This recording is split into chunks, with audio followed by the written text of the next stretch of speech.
Hello, I'm Deacon Burke Sivers, and this is The Prodigal Life. And I'm joined by Nick and Ellen. And we are here to help draw you more deeply into the heart of Jesus and our Catholic faith. All right. So we just got to know Nermeen in our last episode. We got to hear her story. And today we're going to be talking about what, Ellen? We're going to talk about charity, since it's an integral part of Nermeen's life and I think all of our lives as Catholics. We're going to talk about what charity looks like in the Catholic faith and basically how charitable causes and everything have been an integral part of Christianity and the Catholic faith since pretty much the beginning of Christianity. Okay. So we're going to kind of let Deacon talk a little bit about it theologically and how it stems, where it comes from in the Bible, and how it grew in our Catholic faith. And then I think each one of us will share a little bit about how charity has been important in our lives. Yeah, so in the Catechism of the Catholic Church, it talks about the theological virtues, right? Faith, hope, and charity. Correct. Right? Which is love, right? So basically, the heart of charity is really love, you know, and this is not something that's just Christian. I mean, if you look in the Old Testament, in the book of Leviticus, for example, very clear teaching about the responsibility of taking care of widows, of orphans, of children, and even of sojourners, you know, those who, traveled and lived amongst the Jewish people, you know, very strict rules about taking care of them, right? In fact, in the New Testament, Jesus challenges the Pharisees many times because they're not living that spirit of charity. They're talking about it, but they're actually living it, right? For example, the Pharisees criticized Jesus for plucking the weed and those kinds of things. But if you look in the Old Testament, in the book of Leviticus and Numbers, particularly those two books, it talks about how when you do the first, like when you harvest olives, you do the first round, you do the second round, but leave the other for the third round. Leave the ones that are highest up on the tree for the poor people. When you harvest the grain, you go the first round, second round. Leave the rest out there for the poor. So that's actually in the Old Testament, you know. But they forgot about that. They were kind of neglecting that, and Jesus draws their attention back to that charitable part of the faith. That's always been a major teaching of Jesus about charity, particularly obviously in the Sermon on the Mount, Matthew chapter 5-7, and John's Gospel talks a lot about love. In his letters, his first, second letter, particularly. St. John talks about the love and the charity of Christ. So that's always been a part of who we are. And in Acts of the Apostles, we see that they took all the resources and pooled them all and shared them with each other. In fact, the diaconate started right in Acts chapter 6 because the widows and the orphans of the Gentiles are being neglected, and so they ordained, right, chose and laid hands on 7 men to kind of take care of that while the apostles went out and ministered. So that's always been a very, very important part in the life of the church. And of course, you know, moving forward as Christianity grew and spread, that has always been a part, taking care of the poor, taking care of the underprivileged, welcoming the widow, the stranger, the orphan. And it's through the Catholic Church, for example, that the hospital system started. You know, that the university system started, that a lot of charitable organizations. In fact, to this day, the Catholic Church is the most charitable organization in the entire world. You know, and so I mean, it's not necessarily nothing to brag about, but that's just a natural part just who we are in our Catholic faith. Wow. And then look at the saints that by their actions throughout all of Catholic history have since St. Vincent de Paul. Most people have heard of like St. Vincent de Paul when they need something, or if they want to go get clothes, or they need help or whatever. But I don't think a lot of people assimilate that it actually was a person, you know what I mean, that started that. And they named it after him, the organization, because he gave so selflessly, you know what I mean, to help the poor and the orphans and everything else. So, and I think a lot of saints throughout history have done that. Yeah, So, many saints have been many. Yeah, have showed extraordinary charity. Even not starting organizations or doing it in a big way, but when you look at the lives of the saints, you know, like they gave away their clothes, or they gave away their St. last piece Francis, of he food. gave They everything. gave away their, Yep. you know, to the poor.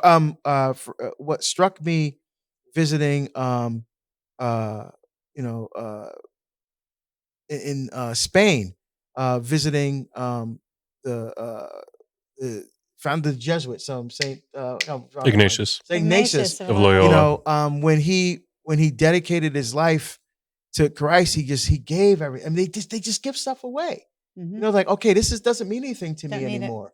Because now I'm focusing my entire attention. How many saints we heard have done that? Just gave it all away, to the poor. St. Francis stood in the center of his town square and literally gave everything back and stripped himself completely naked and then walked away. Yeah. That's what he did. We don't have to do that, But but if you do, you can become a saint. Yeah. but that's the whole point, and it comes down to when you give yourself away in love, you find yourself more deeply in God, and I think that's the kind of the underpinning of what leads us to charitable. It's what works. Jesus asked. I think Jesus speaks exactly to that when he says, you have to love his Father, when he gives you the new commandments. But the other one was to love your neighbor as yourself. And to me, that's very charitable. That's a charitable thing because you want to treat others the way you would want them to treat you.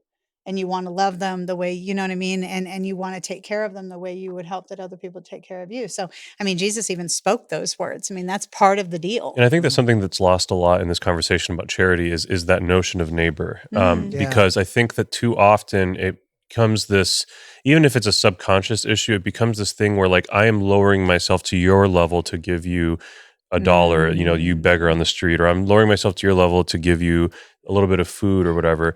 And what we need to remember in this conversation, in this type of dialogue, is everyone is our neighbor. Everyone is our brother, our sister. And regardless of someone's position in society or, socioeconomic position, like we have a responsibility to each other.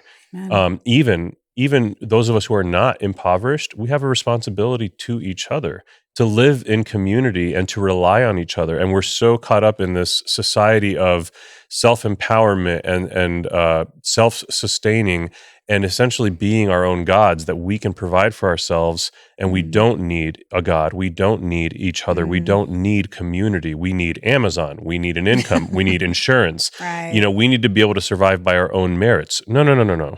We need to rely on God, and in relying on God, also rely on each other as community. Correct. And so that notion of neighbor applies to someone on the street, applies to someone in Africa, hint for next episode, and applies to the person that's literally next door to you, regardless. It applies to everybody. Yeah, and we have to be careful. And we touched on this in the previous episode about technology stripping us of our humanity, stripping us of our charity.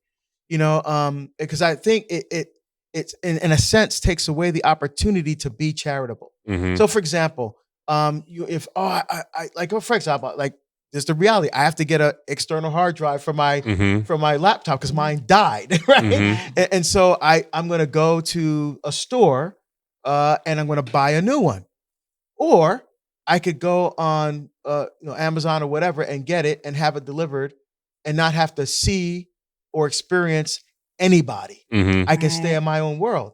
But going to the store, yes, it may cost me a few bucks in gas and time, but it also may provide an opportunity for me to be charitable to somebody. Yeah. It may provide an opportunity for me to witness to the love of Jesus Christ for somebody. So we have to be mindful of the fact that we can't allow technology to take away opportunities for brother. Even being with people. Look what the pandemic did. People didn't want to touch you. They want to fist bump you instead of hug you or elbow bump, you and don't want to shake your hand. Some people wouldn't even let you do that. They're so used to Zoom now that they're not comfortable being with people anymore. Yeah. And we're an incarnational church, right? The word became flesh and dwelt among us. So we need to be together. Yeah. So the indoctrination is to fear your neighbor rather than to live with your neighbor, or live in community with your neighbor, right? Like I have a sinus infection right now and it's not contagious. And I get 2 or 3 sinus infections a year because of my allergies. I know my body. I know what I experience. But when I went to the doctor to try to get antibiotics for it, she was like, well, I can't give you antibiotics because it could be COVID. I was like, it's not COVID. I get this sinus infection 2 or 3 times a year. I've had COVID twice. This is not COVID. I know the difference. She's like, well, you have to take a COVID test. And then in 48 hours, when we get the results, if it's negative, then I might give you antibiotics. It's like, and she's like, And in the time span until we get your results, you need to totally isolate yourself. And I'm like, woman, it happened to be a female doctor. I am not going to isolate myself. This is not COVID, and this is not dangerous to anyone. But like this fear of being around each other because something might go wrong, something might happen, And we even find this in our social interactions. Like I might avoid going down a certain aisle because there's someone there, and I don't want to have to deal with the human interaction of why do we not make eye contact with each other when we pass each other? Like there's just this repulsion to engage, repulsion to enter into communion and to acknowledge the other, acknowledge the neighbor and see the humanity in them. And a lot of times it's because we don't even understand our own dignity. So how can we see the dignity in others? One of the things, I'm sorry, I want to interject. Please, Nermeen. The person who exemplifies this is, Saint Mother Teresa of Yes. Calcutta. Yeah, Wow. yeah. Yes. When you see, and I'm getting goosebumps even thinking because I've watched, a number of the movies that they've had about her and I would cry and use her as an inspiration. Yeah. Because what was her motivation? God. And why was she doing it? God, and you have to look at what is the true motive of the charity. First of all, God, it has to be God, God, that's the number one. And she knew that. And she knew that she didn't have a penny to her name. None of the people who start charities have a penny to her name, but she knew from her faith. Yeah. And I want to tell you, Mother Teresa, to this day, especially in our culture, she has been an amazing witness. And that's one of the things about in a charity, as we're talking about charity, is when you are a witness, when I see, watching Ellen, look at how good Ellen was kind to this person and gave this person, like I watch it and I see it and it kind of like, then maybe the next time I'm in a same situation, I might do what Ellen's doing and be charitable like her. So it's very contagious, when you have people like a Mother Teresa. She has been an amazing witness in this generation to really show, like you, people who are scared about the poorest of the poorest of the poorest. Guess what? Do you know the people wanted to volunteer at orphanages because of Mother Teresa? She right. went. And she went where nobody else wanted to go. And started an entire religious order because people were drawn to what she was doing. And it's called what? I think the Sisters of Charity. Sisters of Charity, of Charity, which is, look, see, the Mother Sisters Teresa, of I'm giving you a Charity. plug. Okay, I'm just kidding. And But see, no. Yeah, and the other one I think of all the time, every time I think of charity in situations like that, I always think of Father Damien in Molokai because he went to the lepers. Oh yeah. Most people, if you've not watched the movie about Father his life, I highly, highly recommend. But I mean, nobody wants to be with lepers. I mean, look at Jesus. I mean, I think that's one of my very favorite stories in the Bible is when Jesus goes to the leper and embraces him. Yeah. But Because see, that's what it's about. yeah. That's what it's about. He gave him his humanity. You know what I mean? His divinity and his humanity both came together in one instant, and he became all human and embraced the man who no one else wouldn't even touch. And we lose sight of the impact that we're meant to have similar to that. Like to be a Christian is to be a little Christ, to be Christ to the world. And so we are meant to embrace the leper. We're meant to and that to me was what killed me the most in the midst of the pandemic when we have these leaders in our church who are shutting down mass and stuff out of fear. And it's like this is when we need the sacraments the most. This is when we need healing. We need God the most in these circumstances. And then we have these examples of saints who went head first into danger to bring the sacraments, to bring God to people in need. Amen. And so, and I don't mean to unfairly condemn anyone because, it's not any one person, but like in general, what can we do on an individual basis to enter into the needs of others and to enter into the muck that others are experiencing, fearlessly in love. Well, one of the things I want to say is like what you were saying, Father Damien, who embraced the lepers. Okay. Honestly, as a person who started a charity, it's intimidating. It's scary. Yeah. I don't want to be the one hugging the leopard. No offense, Father Damien. Seriously, I don't want to be the one going to Africa and dealing with the flies on the people's noses. And yuck, it grosses me out. I'm being honest, and I don't think everybody is called to that. And God bless the people like the Mother Teresa's, who are called to that. And then and it's interesting because, I founded Water for Mercy, and we do go to Africa, and people are like, how can you do that? And I'm like, thank God. And this is when you say, Mother Mary, go to your mother and say, Mother, be gentle with me. Because just like God gives us the crosses to bear, God knows what you're capable of. They know that, Father Damien, he can't hug the lepers,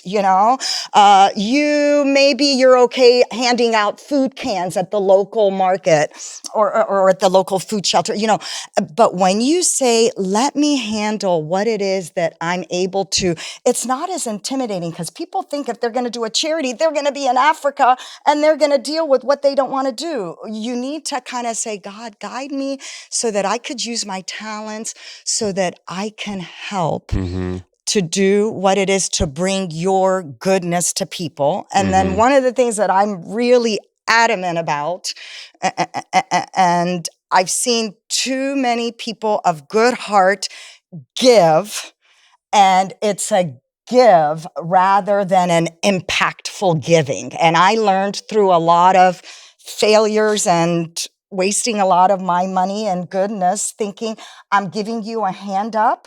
And then I realize I'm giving you a hand out. Okay. So what you realize, and it's interesting because you have to give of a charity where you are literally impacting to help someone, not just to give them a bone. Do you get it? And that's what I've learned in charities. There is a time where you need to, there's a hurricane, there's a flood, there's a, tsunami. Of course, you need to go there. You need to do the Band-Aid fixes. You need to do the emergency, but Band-Aid fixes are not sustainable. You need to really give as an impactful giving, not that it's something that, what are you going to give me next? You've just summarized the whole homeless problem that so many cities are experiencing. I know in Portland, massive homeless problem. San Francisco, massive homeless. So many cities. And what happens, right? We see them at the side of the road. We see at the in the green spaces on the highways, the exits. They're all over the place. The tent cities all over campus and in parks. And so we give them a dog, we give them food, we give them stuff. But they're back on the street. They're still homeless. And so the question is, what are we doing to end homelessness? And I know in many cities, they're actually making it worse because they say, well, we're helping. Yeah, but you're helping to keep them on the street. What are we helping? For example, there's not money. A lot of the people on homeless have mental health issues. Yep. Where's the money for the mental health? Yep. The first thing they do is pull money for mental health. So we're not solving the problem. Right. We're putting, like you said, Band-Aids on things and we're not fixing it. So I think it's up to the church and people of faith and people of goodwill to say, wait a minute, what are we actually doing to end homelessness? Yeah. Not just put a Band-Aid. We can't let people starve to death, but what are we working toward to end? Well, they build low-income housing. They can't afford low-income housing. How is that helping them? Yeah. They don't have jobs. How is low-income housing help? You see what I'm saying? So there has to be a bigger issue and discussion, and the church needs to play a huge role in that. We just can't. It always has.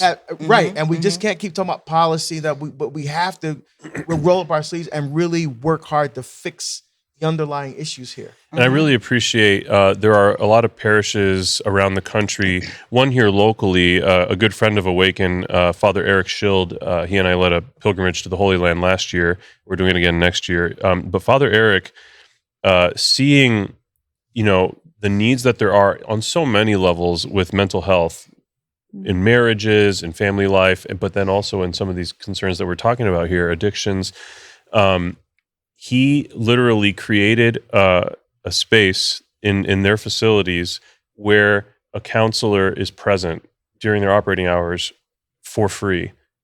It's a trained certified therapist and is Catholic, like authentically Catholic woman. And she's a great woman. Her name is Kathy Didion. And like just seeing that area of need and providing, making a provision for that, like what you're talking about. Who's gonna create that? Who's going to provide free therapists that are grounded Catholics?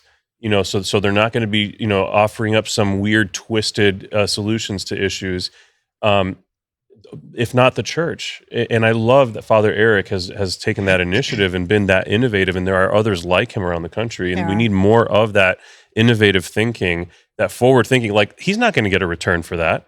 Like, fiscally, he's not going to get a financial return for what he's offering there, but he sees the value of that. But he's trying to help. Yeah. I mean, which is, what we all have to do. I think all of us have to look inside and, like, in the parishes that we belong to, and start making those suggestions, start saying, hey, what can we do? Yeah. You know what I mean? Because I think we're all involved in some level or another with charity. Yeah. I mean, I know, because we're supposed to tithe. And of course, when you tithe, that money helps, you know what I mean? You're immediate. But sometimes people tithe in different ways, and they may decide to help different organizations, or help different people, or help individual families, or whatever. I mean, my family growing up, we always at Thanksgiving provided meals for 10 families that otherwise would not have had them. I mean, that was just a standard thing. I remember going shopping with my mom. We'd load up the car. We'd get all the supplies. We'd have 10 different big 2 or 3 bags for each family. And then we anonymously would drop them off at their homes. Mm-hmm. We didn't knock on their door and, want or whatever. It was always we were one of many people in the parish that did that. But that's what you do. You know what I mean? So, like, you have to take the initiative. And like Deacon was saying earlier, we're so wrapped up in ourselves and our technological worlds and what we need to do. And of course, COVID didn't help anything, because everybody got isolated. So now, like, the church is actively seeking, how do we get back to into community? How do we get people to come back into the church? And I think the most obvious way to get people to come back into the church is there needs to be charity and there needs to be a need. Because if there's a common goal and a common purpose for people to come back to, that we're going to help this, we're going to help that, we're going to help this center, we're going to help this orphanage, we're going to help whatever, people will come back, because I think instinctively we want to help one another. There's a gut core level at all of us that, if we see a child that's in need, or a family that's in need, or a man that's struggling, or whatever, we always want to help. Sometimes we're scared, you know what I mean? Because we don't know what that looks like. But if you see it and you don't act on it, or even try to go to your priest and say, I saw this, I don't know exactly what to do. What do you suggest we do, Father? And they'll probably go, or Deacon, or whatever. And they're going to go, oh, well, where did you see this? And then you figure out what you can do about it. But if we're not proactive, and we're not trying to come together, and our priests, I know every time I go to Mass, and I love going to Mass, and I try to go, but there's not enough talk about charity right now. Mm-hmm. There's always the bishop's annual appeal, which, you hear about that endlessly. And I'm not saying anything away from that. You got to do what you got to do. But I think there needs to be a greater focus right now, especially in the times that we're in, on charity in our parishes, where the parishes have to say, hey, there's a local homeless shelter or a soup kitchen, and they really need some volunteers. Our parish, we'd like to try and put together something, or, you know what I mean? And that way it rebuilds. Yeah. I think that's the beginning of the solution of what you were speaking to, Deacon, because it always starts small. You know what I mean? And I've worked at 3 parishes, and I've seen firsthand in each of those parishes that there are a lot of beautiful people doing beautiful work for the poor, for those for those in need. I know that it's happening, but what we're talking about, what I think I'm hearing you say, Ellen, is that even though it is happening, we need a more comprehensive appreciation for the need to perform charitable works, to serve those people in need, so that it isn't a committee at a parish, but rather it's the parish. It's the parish. Yeah, and there are similar needs that need a similar ubiquitous approach, like evangelization. Evangelization shouldn't just be a committee; it should be the parish. So in a similar way, like, really what we need is to activate Catholics. Yeah. They need to be activated in their faith in a comprehensive way. Because through charity, you can really enrich your faith. Yeah. You know what I mean? One of the things I did was I was chair of the board for a Catholic charity, not Catholic charities, but a charity that was Catholic in Portland. And one of the things we did that was very practical. There were men getting out of prison that had been separated their families for years. So we wanted to help them to come back into society. So we had counselors, because they've been separated from their wife and kids, and now what does that look like coming back into the home? What's the dynamic there? They also need a job. So we worked with a dental school in Portland to get the students who were learning to work on their teeth, because we set up with job interviews. So we had someone teach them interviewing skills. We had That's a beautiful. clothing store, That's get so them awesome. suits and stuff like that. So that's the real stuff. That's not just saying, well, you're out of prison, you served your time, come back, you Good got luck. to integrate back in Here's society. Good luck. Well, no, $100. now we're actually helping to facilitate that with the family and with the practical things as well. And I think that's really what it comes down to, how we practically helping people to get them because it's real about dignity as well. Yeah. The dignity of the human person. Every single human person is made in the image and likeness of God. And remembering that in that homeless person you're seeing in front of you, in the starving kid in Africa. I remember I had I think I talked about this in a previous episode, going to South Africa to squatter camp, and to where there was AIDS orphans there. And it was the only people that were there taking care of them were Catholic nuns. Wow. No one else was there except the nuns, and I was holding this kid with, I'm like, this kid could, first of all, I thought this kid could kill me, but it's just a kid. It's just a baby. It's just, what I'm saying? It was beautiful, but so to see the church working and to recognize we all have an obligation, responsibility to be charitable in whatever way God calls us to do that. And that's the key, is how is God touching your heart, however God wants to touch your heart. And again, and his heart, it's all about the heart. Amen. And it is the Yeah, heart. the heart, So that we could serve him, to show his love through our works. And everyone is going to be touched in a different way as to how your heart is going to be touched. So that's what, I think it's important for people to pray, God, how are you touching my heart to use my talents, what you created me to be as a person, your beloved, so that I can share my goodness or your goodness through me to others that need it, so that I can be impactful. Amen. So that I could be your hands and heart, That's right? really good. Yeah. That's really good. I mean, I think Yeah. St. Francis said it great, make me an instrument of your peace, and every time I think of peace, of course, I think of Jesus, you know what I mean? Because that is the true peace. And of course, and that's love. I mean, God is love. I do everything for God, through God, because of God. Yeah. God is love. Beautiful. Charity. Is that? Charity is really important. It's really, really important. And the next episode, we're going to find out a lot about Nermeen has a very, very beautiful, important charity called Water for Mercy. And we hope that you join us on the next episode so you can learn more about that. Until then, download the app, go to the awakenapp.io and get it on your Apple Store or your Google Play Store. You can find it also, Spotify, Apple, everywhere. We're all over the world, Facebook, YouTube. And please try and check it out, because there's some really good content on it. And then Deacon's going to tell you about how you can support us, because it costs money to do this, and we really would like your support. Yes, go to theprodigallife.com, and then you will see different levels of giving, how you can support us by being a patron of the show, a good friend of the show. And we've tied those giving levels to the different levels of angels. So you can become an angel investor in the Prodigal Life. You want to be a seraphim, you do. Anyway, thank you guys. God bless you all.